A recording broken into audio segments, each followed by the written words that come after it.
started storytelling 11 years ago, we had a group called the Bluffers, and we would meet out in Scarborough. And one of that group was a woman called Laurie Malabar, and she gave me this story. I can't remember the name of it, but it's from Japan. It's a folk tale.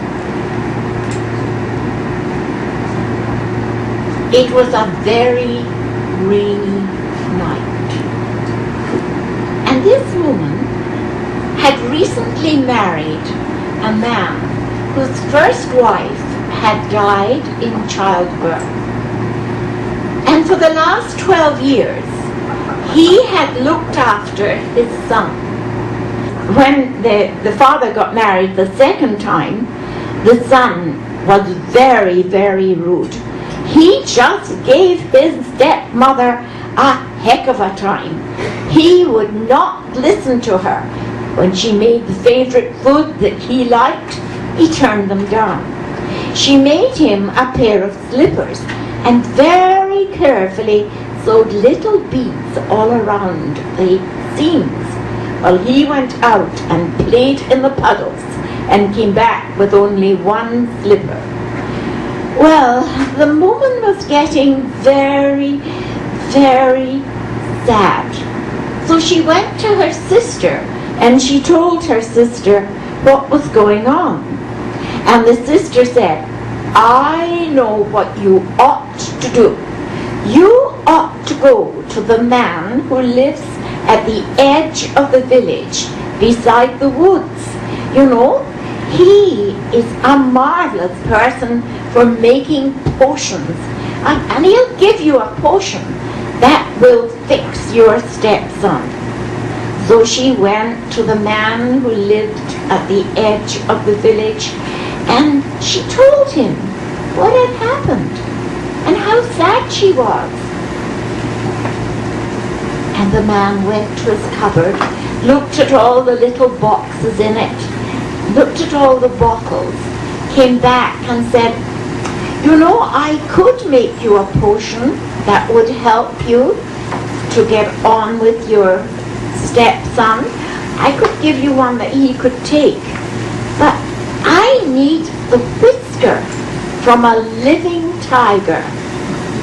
And the woman thought, how can I get a whisker from a living tiger?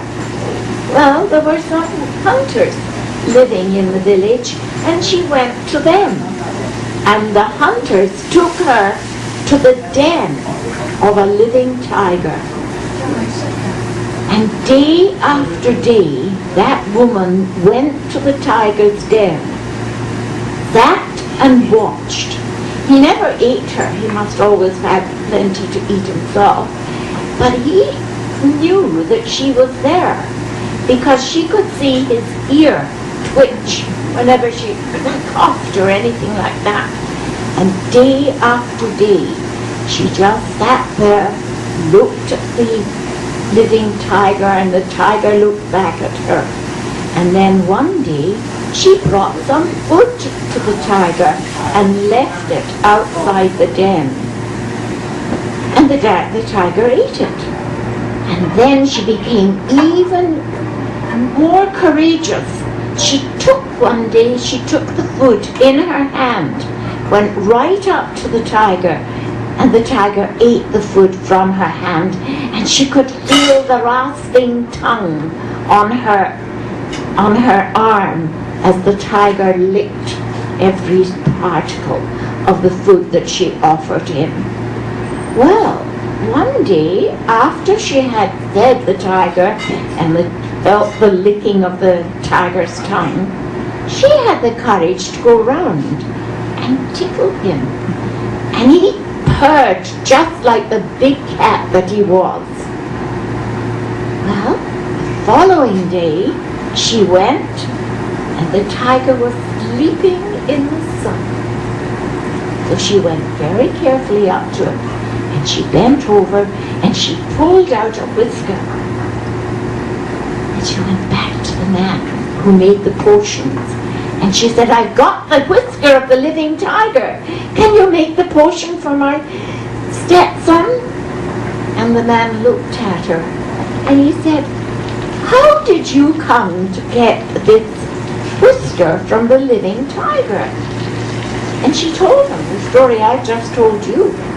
And the man said, okay, you have the patience to tame a tiger so that you could get this whisker.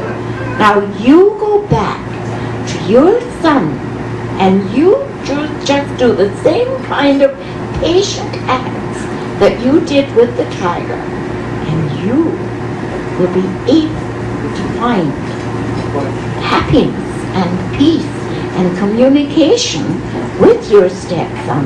And she did that, and they did live happily after.